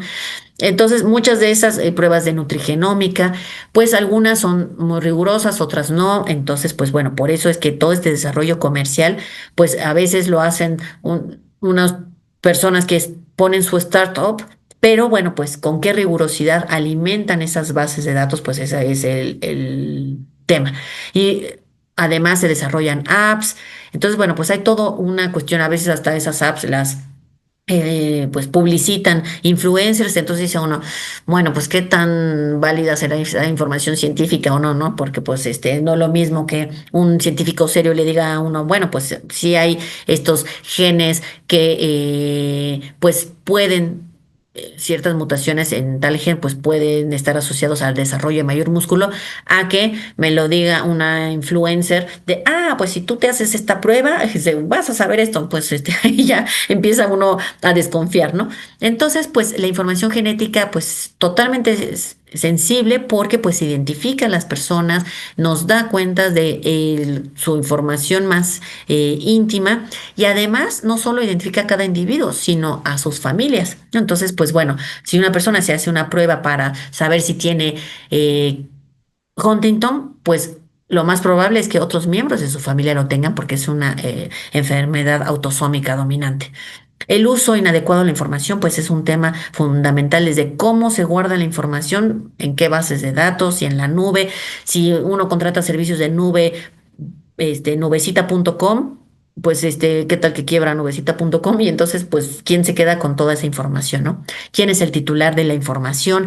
Por ejemplo, en el expediente clínico, pues ha habido años de discusión, ¿no? De, bueno, pues si la información es del hospital, es del paciente, entonces, bueno, pues hasta que después de muchos años ya creo que a todos nos ha quedado pues ya súper clarificado el tema de que la información es de la persona y pues el expediente es del hospital, ¿no? Entonces una persona no puede pedir que le den su información, que le copien el expediente, pero no le van a entregar el expediente porque es propiedad del hospital, ¿no? Pero pues el titular puede decir, pues yo no quiero que nada más me den un resumen clínico, yo quiero que me den copia de mi expediente, ¿no? Entonces, pues todo este tipo de discusiones que ha habido, pues para otras cuestiones como el expediente clínico, pues ahora toman un matiz todavía más profundo, porque bueno, pues justo ahí hay información sobre nuestra condición actual y nuestras predisposiciones a enfermedades que todavía ni aparecen los síntomas, ¿no? Entonces, de ahí la importancia y la sensibilidad de este tipo de información. El almacenamiento de la información tal cual, de todos estos archivos de las secuencias genéticas, pero también de cómo se guarda el material biológico, ¿no? Entonces, en estos reservorios, en los biobancos, la disociación, pues si de veras es una real disociación, algunos dicen, pues no, cada vez con el rastro que van dejando las distintas operaciones, pues justo sí se va dejando pues una huella de que se puede llegar a seguir y por eso no hay una total disociación. Hay otros que señalan, bueno, pues ¿por qué no usamos la misma tecnología de blockchain, la misma que se usa para las eh, criptomonedas, que se use para este tipo de información para que justo pues haya como claves dinámicas y no se pueda rastrear estos datos son de tal persona, ¿no? Pero bueno, pues eso requeriría pues también muchísimo conocimiento tecnológico y distintos abordajes, ¿no? Los hackers, pues ya ha habido casos de gente que hackea a hospitales, que ahorita les voy a poner un caso, entonces, pues por eso es que también es un tema preocupante desde el ámbito tecnológico, ya no solamente, y esto pues impacta en lo regulatorio e impacta obviamente en la reflexión bioética, ¿no? Entonces, pues ante todos estos conocimientos de la genética, de la epigenómica, los factores ambientales, ante el surgimiento de la inteligencia artificial, el aprendizaje de máquina, pues cada vez nos tenemos que hacer más conscientes de la importancia de esta información. Por ejemplo, aquí tenemos el caso de cuando 23 hace unos años, cuando estaba en sus épocas doradas, 23andMe, pues su información la compró GlaxoSmithKline, ¿no? Entonces, pues ahí mucha gente hizo esta crítica de, bueno, sus consumidores sabían que esta información iba a ser entregada a la industria farmacéutica. Claro que a la industria le interesa muchísimo para el futuro tener la información genética de las personas, ¿no? 23andMe, por si alguien no lo sabes, de este tipo de empresas que dan muestras, digo, perdón, que dan pruebas directas al consumidor, entonces ya no se necesita pasar por un laboratorio, la gente se hace el hisopado y recibe en su página, pues, la parte diagnóstica de, pues usted tiene, no sé, 5% de riesgo mayor que el de la población a padecer cáncer de mama y una serie de artículos científicos de la cual saca ese o se calcula ese porcentaje. Esta parte diagnóstica ha sido muy criticada porque no hay un acompañamiento, no hay un asesoramiento genético previo a la previo a la prueba. ¿Qué se espera y qué pasa cuando ya recibe usted la información, ¿no? Cosa que en un laboratorio serio que hubiera un asesor genético, pues se le daría toda esta información y pues los riesgos se manejan de distinta forma, ¿no? A lo mejor si oye uno un 5% mayor, dice uno, "¡Ah! No, ya, seguro me va a dar cáncer, ¿no? Y no, a lo mejor ya calculado adecuadamente, de acuerdo al tipo de población en la que está uno, etcétera, pues ese riesgo disminuye. Porque aquí 23andMe lo hace con los estudios que hay, ¿no? Entonces, si están hechos en población caucásica o en población asiática, pues realmente cómo calcularle a uno con su propia conformación genética, ¿no?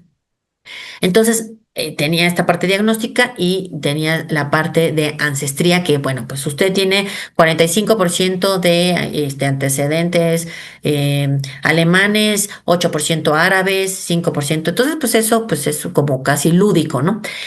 Digo tenía porque pues ahora está en quiebra, ¿no? En esos años pues les digo era pues millonaria esta empresa, tenía pues toda esta serie de usuarios y pues muchos dicen que sí fueron contactados para que si querían que su información pasara a GlaxoSmithKline, ¿no? Pero bueno, pues ahí está esa pregunta de cuando uno consiente para un banco, que en este caso es un biobanco, ¿qué pasó? Que puede, es un consentimiento abierto de ustedes hagan lo que quieran con mi muestra porque ya lo consentí, o puede estar pues más restringido. Estos casos, pues también son otra vez 23andMe, que hace 2 años sufrió un robo de casi 7 millones de clientes. Entonces, sí, ahí es cuando uno piensa, no, si 23 así le fue, que es una de las empresas millonarias, pues qué pasará con otros lugares, cómo guardarán la información, qué medidas tendrán, ¿no? Y bueno, pues aquí es otro caso que se dio ya hace muchos años, en el 2017, de cuando hackearon el sistema de salud inglés y secuestraron ciertos expedientes clínicos. Digo, me río porque suena horrible, pero justo la gente tecleaba y decía, si usted quiere recuperar el expediente, tiene que pagar tantas bitcoins, ¿no? Y ya ha pasado en otros sistemas de salud, entonces, pues por eso es un tema del que nos debemos, pues, preocupar. Bueno, preocupar para hacer algo, no para que tengamos insomnio, sino como para que justo, pues ojalá pronto tengamos una regulación más fuerte con temas como los biobancos y cómo guardar la información y cómo preservar también las muestras. Ya a manera de reflexión final, pues está lo que dice la Declaración de Taipei, de que pues, los biobancos deben funcionar con transparencia, con participación e inclusión, para que realmente pues se tengan amplias colecciones de distintas muestras con distintas conformaciones étnicas, con distintas condiciones de salud, pues para que sea mucho más rico y se pueda compartir toda esa información. Responsabilidad, por supuesto, responsabilidad de cada uno de los entes que está funcionando dentro de esta maquinaria engranada que significaría pues toda la gobernanza de un biobanco, la protección de las personas que debería ser pues la parte central. También la declaración de Taipei pues señala esta parte de, pues todo biobanco debería tener, pues qué tipo de riesgos hay al almacenar la información, qué pasa con la devolución de información, si por ejemplo una persona pues se detecta que tiene algún tipo de enfermedad, pues se le comunica, no se le comunica, porque a lo mejor no la muestra por otra situación. Entonces, bueno, pues todos esos ¿cómo se llaman? Pues estos dilemas de qué pasa con este manejo de la información, estas reglas que ya les he comentado de protección de privacidad, etcétera. Entonces, bueno, ¿cómo proteger a los más vulnerables? Pues primero, pues con el cumplimiento de pautas éticas internacionales sería lo mejor. Fortalecer nuestras normas internas, pues sería lo idóneo para poder, pues, porque por un lado podemos decir, pues están estas normas éticas, pero algunas pues son no vinculantes, entonces pues a veces quedan esta parte de, bueno, pues de la buena fe de las personas, del cumplimiento de la ética en investigación, pero pues bueno, con las normas internas apuntalando, pues sería un mayor cumplimiento. El papel de los comités, que es fundamental para poder tomar decisiones con respecto a estos temas que pues no están regulados, entonces pues la responsabilidad nos recae a nosotros cuando revisamos protocolos de investigación y vemos que algunos dicen, vamos a hacer células, líneas de células inmortalizadas. Dice uno, ¿y tiene que ver con su objetivo del proyecto? ¿Las quieren tener nada más porque pues es casi la moda? ¿O realmente va a haber algún uso y algún beneficio para las personas que donaron su material? Por supuesto, pues todo esto tiene que pasar por la integridad científica, ¿no? Si realmente puede haber todas las mejores normas, pero si las personas no se rigen con la integridad, pues y no dan este cumplimiento, pues esa es la parte más terrible, ¿no? Y pues por eso se necesita vigilancia de la autoridad, porque pues que vigile la autoridad, por ejemplo, COFEPRIS, lo que les decía de Profeco, etcétera, que vigilen pues a los distintos entes a los que les toca regular para que no se den estas conductas como de doble estándar o de que, ay, bueno, pues en este país no hay regulación sobre material biológico, pues puedo hacer lo que yo quiera, etcétera. Y bueno, pues esto se los puse como una reflexión final de a aquellos países que pretenden proteger sus muestras biológicas y datos del exterior. Diríamos que antes de desarrollar leyes contra posibles intrusiones, necesitan diseñar estrategias, promover el acceso justo e igualitario a ambos, muestras e información. Las disparidades del poder también pueden llevar a los grupos poderosos para aumentar su poder, ¿no? Por ejemplo, grupos de acceso preferencial a muestras biológicas, lo que pasa con las farmacéuticas. Y entonces, bueno, pues, ¿qué pasa con la investigación local, ¿no?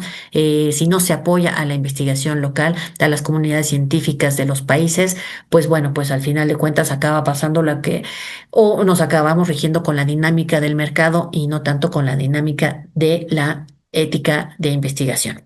Entonces, bueno, y ya nada más de última, este es un anuncio comercial, para el que quiera meterse a esta página que se llama RJTOM, la estamos desarrollando en el instituto y es una página para poder ver cómo está regulado las distintas partes del cuerpo humano, ¿no? Aquí está el banner de bienvenida y justo, pues ustedes pueden buscar, no sé, corazón y ahí aparece Ley General de Salud, artículo 45, ¿no? Entonces, bueno, obviamente está en mejora, cualquier comentario que nos quieran hacer y todo, pues bienvenidísimos. Y aquí pusimos los sistemas los órganos por sistema, ¿no? Sistema circulatorio, por ejemplo, aquí es un ejemplo, y sale el corazón y le da uno clic y entonces puede uno acceder. Hay modelos en 3D, porque pues lo hicimos con el área de software que está en el instituto, y también agregamos una parte de dispositivos médicos, pues para que justo, pues con qué vemos estos órganos, pues con esos dispositivos. Y hay un juego ahorita solo en la ludoteca, pero bueno, pues esto como para tratar de, pues fomentar una comunidad en la que todos podamos, pues tener acceso, pues de una forma más amigable a las normas, ¿no? Porque pues a veces las normas, pues quedan como este ente abstracto donde pues sí hay que revisar toda la norma para encontrar una sola cosita que uno quería saber, ¿no? Entonces, pues mejor que esté más focalizado para que realmente todos podamos compartir mejor la información. Entonces, bueno, con esto termino. Quedo a sus órdenes, por supuesto. Listo. Estimada doctora Gaviño, muchísimas gracias. Ha sido un trabajo maratónico en todos los sentidos. Nos has compartido y te agradecemos muchísimo la experiencia de más de 15 años de trabajo. Es mucha información, lo has hecho muy accesible, ¿no?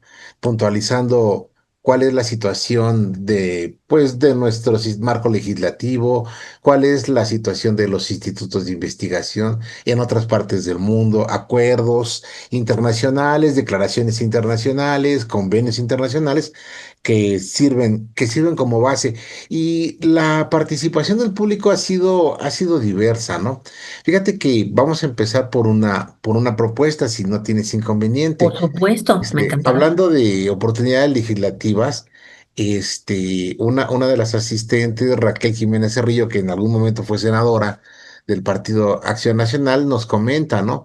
Que alguien que está interesado en este tipo de problemáticas es el diputado Héctor Jaime Ramírez, que pues podría ser una buena gestión establecer algún contacto con él, pues para trabajar al respecto, ¿no? O sea, hay este interés, si quieres, lo podemos platicar más en petit Por comité. supuesto, claro. Sí, Muchísimas esta gracias. situación, ahorita tenemos algún contacto con el Ejecutivo de Acción Nacional por otras razones, pero podemos platicarlo y agendar, ¿no? Ay, me Al- encantará, porque además para el doctor Ramírez Barba, bueno, ha sido un ejemplo de alguien que sí quiere hacer cambios sustantivos e importantísimos en las leyes sanitarias, así que me encantará. Podemos. Perfecto. Entonces hacemos ese compromiso.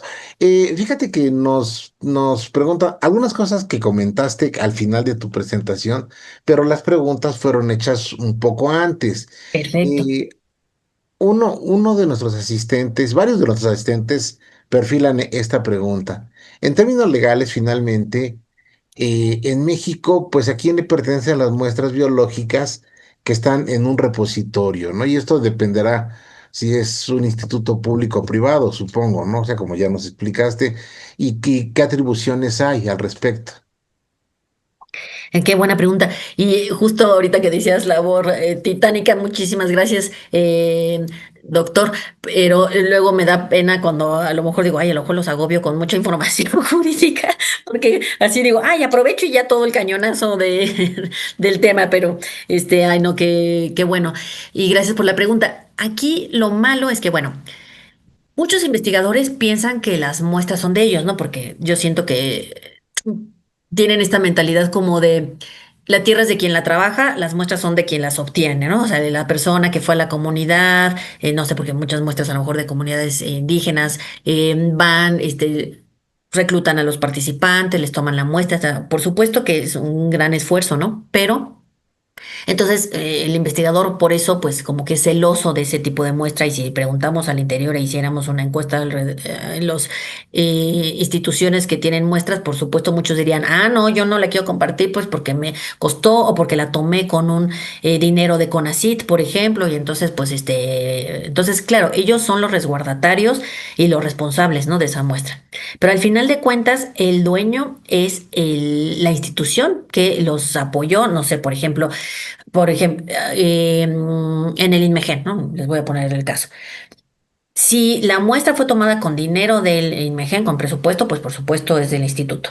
Si fue tomada con un proyecto financiado por CONACYT, también es del instituto, porque el instituto pues emitió una carta de apoyo y CONACYT le dio el financiamiento pues sí al investigador, pero a través del instituto, ¿no? No fue como, a ver, investigador, te doy a tu cuenta personal, ¿no? Entonces, al final de cuentas, esas muestras se acaban convirtiendo, pues, casi hasta pues no en un bien público de lo que los pueda uno estar, si no hay estas reglas de biobanco, pues tampoco las puede uno estar, dando. Es como si una computadora de un instituto la presta uno a otro lugar, pues no, porque realmente, pues, tienen que seguir, pues, todo un procedimiento, hay estas responsabilidades, resguardatarios, pero en sí, pues, es la institución. En las instituciones, bueno, la institución pública. En las instituciones privadas, pues yo creo que sucede lo mismo. Al final de cuentas, pues es la institución la que albergó al investigador, la que pues pone la luz para que esté el reservorio. Aquí les cuento, hay un caso, digo, esto no es en México, pero fue un caso bien interesante, que hay una sentencia, el caso Catalona versus Washington. En este caso, el investigador, que era el doctor Catalona, pues una eminencia en temas de cáncer de próstata, y él trabaja en la Universidad de Washington y se quiso llevar las muestras y eso que él escribió a cada uno de sus pacientes y les dijo, oigan, pues yo tengo aquí su muestra, me invitan a trabajar en la Universidad de Northwestern, ¿me las puedo llevar? Ay, sí, doctor, pues cómo no, si ustedes me salvó la vida, ¿no? Y cuando la Universidad de Washington le dijo, momentito, pues qué bueno que sus pacientes lo quieran, pero con que el logo que tenía el consentimiento informado era de nuestra universidad. Los recursos con los que se guardaron las muestras eran nuestros. Los refrigeradores son de la universidad. Entonces, pues no se los puede llevar. Entonces se fueron a juicio y pues en el juicio acabó resultando que la Universidad de Washington, ¿no? Entonces, este es un ejemplo claro de que al final de cuentas, pues es de la institución que acaba albergando a ese investigador, ¿no? Entonces, por eso es que la muestra tal cual y los que son responsables, también por eso si algo pasa, como Tony Three and Me, ahora que ya pasó esto de que los hackearon, pues la consecuencia 2 años después es que se están declarando en quiebra, ¿no? Entonces, la responsabilidad que tienen los resguardatarios de las muestras es bastante grande. Claro que el titular, pues es el disponente y de este disponente, pues él puede decir, yo quiero que destruyan mi muestra, ¿no? Por ejemplo. Entonces, la donó para un sentido y luego pues puede decir, oigan, saben que yo ya no quiero. Entonces, por ejemplo, ya mucho les dije del consentimiento dinámico y ya no en el consentimiento dinámico, que es el que se usa en Inglaterra, el usuario puede ir consintiendo cada proyecto de investigación, ¿no? Entonces, oiga, su muestra ahora puede participar en un proyecto que tiene que ver con esta enfermedad. Ah, sí. Y entonces van dándole clic para poder autorizar. Claro, eso pues requiere pues una capacidad altamente tecnológica, ¿no? Que las personas tengan acceso a internet, puedan ver cómo va su muestra, que tengan alfabetización médica, bueno, pues que logren entender bueno, pues justo yo sí quisiera participar en este no. Entonces, y ahí también, pues en ese dinámico podría la persona darle clic a, pues quiero que se destruya la muestra, ¿no? Entonces, aquí, pues tenemos muchas veces, ya vemos ahora muchos protocolos de investigación que ya en los consentimientos tienen palomitas, ¿no? No tenemos ese dinámico porque, pues, tendría que ser un proyecto de investigación que le diéramos acceso a los usuarios, a una tablet, por ejemplo, y ahí pudieran consultar o que supiéramos que van a tener acceso a Internet. Pero sí, por lo menos en el papel van palomeando. ¿Quiere usted que su muestra participe en este protocolo o también en futuros? Entonces puede decir solo en futuros. Con esta enfermedad o con otras enfermedades. Ah, pues entonces, pues ahí se convierte pues en algo un poco más, pues no interactivo, pero bueno, un poco más personalizado, ¿no? Ese consentimiento. Entonces, pues qué bueno que estamos mutando hacia ese tipo de consentimientos donde las personas pues puedan participar más, ¿no? Y puedan decidir más puntualmente sobre ciertas cosas. Doctor Muñoz, no te escucho. Perdón, para no viciar, cerré el Ay, micrófono. sí, no. Hay otro bloque de preguntas que es interesante porque tiene que ver con los terceros pagadores, con las aseguradoras. O sea, ¿cómo interviene una aseguradora, primero, para saber que la aseguradora no va a reclamar de alguna manera la información del representado? Y Ujú. segundo, ¿cómo es que puede negarse a autorizar el estudio de exámenes genéticos porque no lo considera necesario o algo así? ¿Cómo afrontar esta situación?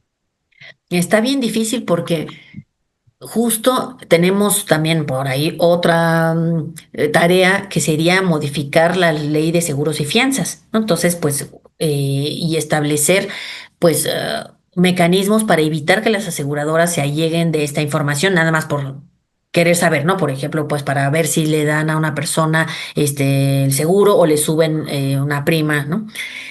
Claro que hay veces que pues la propia atención a la salud del paciente pues va a requerir un estudio, entonces pues ahí también tendría que estar bien regulado de que bueno pues si por ejemplo a una persona le da cáncer y tiene un seguro de salud y entonces pues resulta que la aseguradora podría argumentar, ah pues es que esta es una condición preexistente, claro porque la persona pues tenía predisposición a cáncer, pero bueno pues no era una enfermedad que se conociera, puede tener esa predisposición y nunca aparecerle el síntoma.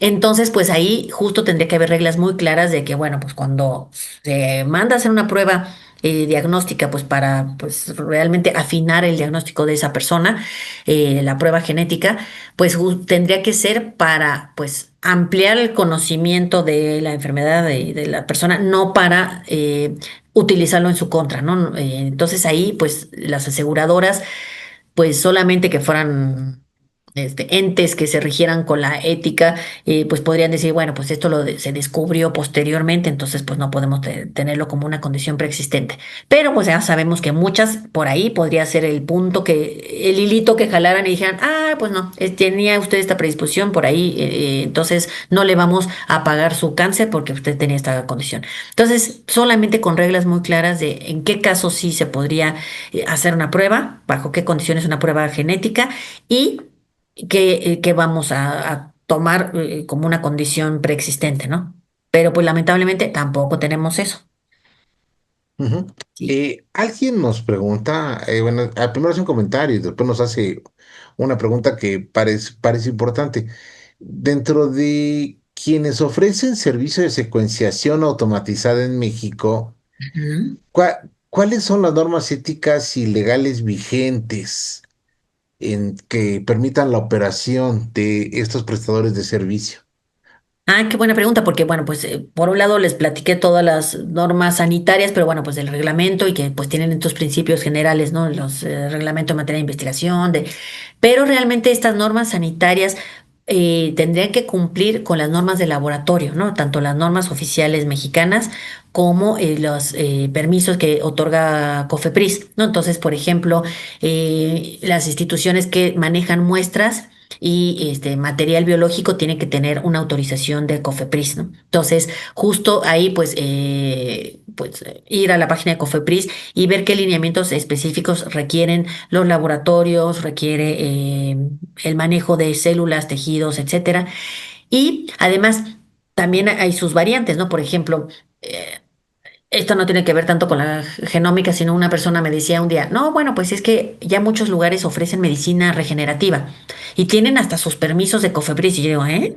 No, más bien es porque justo tienen sus permisos para manejo de células, pero eso no significa que ahí ya les dio COFEPRIS permiso para la medicina regenerativa, ¿no? Entonces, sí hay estos permisos específicos para manejo de células, para este manejo Ujú, de tejidos. Entonces, ahí tendría que cumplir estos laboratorios y bueno, ya obviamente si un laboratorio quisiera certificarse con la EMA, bueno, pues ahí cumplir con una serie puntual de cómo debería estar instalados, adecuadamente, etcétera. Entonces sí, sería más bien ese tipo de regulación la que le compete, porque por ejemplo, el reglamento en materia de prestación de servicios de atención médica, pues es muy general, ¿no? Así como los laboratorios de diagnóstico deben tener, ¿no? Pero pues así como términos muy amplios. Términos bastante amplios.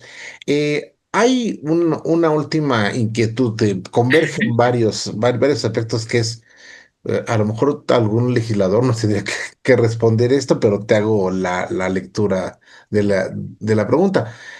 ¿Cómo, cómo se puede lidiar en el campo legislativo cuando hay una presión muy fuerte económica detrás por perfilar o no una ley o reglamento? O sea, hablan básicamente que puede haber intereses de transnacionales, por ejemplo, que están en algún país donde apenas van a legislar y entonces hacen presión para que la ley salga con cierto sesgo, ¿no? Pudiera ser tal vez el caso de muchos países de Latinoamérica, tal vez el caso de México. O sea, la pregunta es cómo hacer frente a esta situación. Ay, qué pregunta tan más difícil. Yo creo que una de las grandes cuestiones sería adelantarnos, ¿no? O sea, tener regulación fuerte hecha por nosotros mismos y antes de que lleguen en los externos y nos digan, ah, pues es que ustedes deberían ya tener regulado esto y de esta forma, ¿no? Sino decir, bueno, pues nosotros desde el interior se tomó esta decisión de cómo debería estar, no sé, por ejemplo, los biobancos o cómo debería manejarse la información genética, etcétera, ¿no? Y ya cuando lleguen esas presiones externas, pues justo que sea como, bueno, pues ya les hacemos frente porque ya tenemos una regulación. Muchas veces llegan esas presiones, pues porque dicen, ah, bueno, pues este país no tiene regulado, ah, pues qué bien, ¿no? Porque es como un campo fértil para poder, o presionarlos o para, pues, poder hacer estas prácticas de doble estándar, ¿no? Entonces, pues por eso lo idóneo sería no esperarnos a que nos caiga la presión, sino irlo haciendo. Lo malo es que también al interior del país, pues muchas veces vemos que pues distintos intereses juegan un papel terrible. Digo terrible porque, por ejemplo, les voy a poner un caso que tampoco tiene que ver con este tema puntual, pero la reproducción asistida, ¿no? Es uno de los temas en México que uno se pregunta, ¿por qué si la primera niña de probeta nació en el 78 es la hora que México no tiene una regulación con la reproducción, ¿no? Entonces, ahí yo a veces me pregunto, ¿es porque de plano no queremos entrarle al tema o es porque hay tantos intereses de por medio? Porque pues si no hay una regulación, pues también eso se presta a que cada quien se maneje como pueda, ¿no? Y entonces, pues ahí, pensándolo bien, podría uno decir, bueno, pues es que es un tema bien espinoso y no nos hemos podido poner de acuerdo, pero pensándolo mal, podría uno decir, bueno, pues es que pues habrá gente a la que le convenga que no haya regulación porque pues se da como el viejo oeste, ¿no? Entonces, en un lugar donde no hay regulación, pues se presta a muchas cuestiones, ¿no? Entonces, también a veces lo más terrible es ya no solamente la lucha del exterior hacia nosotros y esas presiones de las grandes corporaciones, sino a veces nuestra propia mentalidad, ¿no? O nuestras propias de, ah, pues este grupo, este colegio no se puso de acuerdo con este, entonces no quieren legislar, o estos, quieren ser los que manejan el tema y estos no. Entonces, por eso la política es un arte, ¿no? Al final de cuentas poder, pues, equilibrar todos esos intereses y que pues sean en favor del bien común. Eso sería lo idóneo, ¿no? Pero, Ese era el idóneo. Doctora, pues, muchísimas gracias. La verdad es que agradecemos tanto tu disposición. Sabemos que tienes una agenda súper llena que nos hayas dedicado estas 2 horas. La gente está aplaudiendo. Eso es muy bien. Están muy conformes con el seminario que es de un gran nivel y que abriste muchos horizontes en algo que pues aparentemente la gente no le presta atención y es importante estar enterados de esto.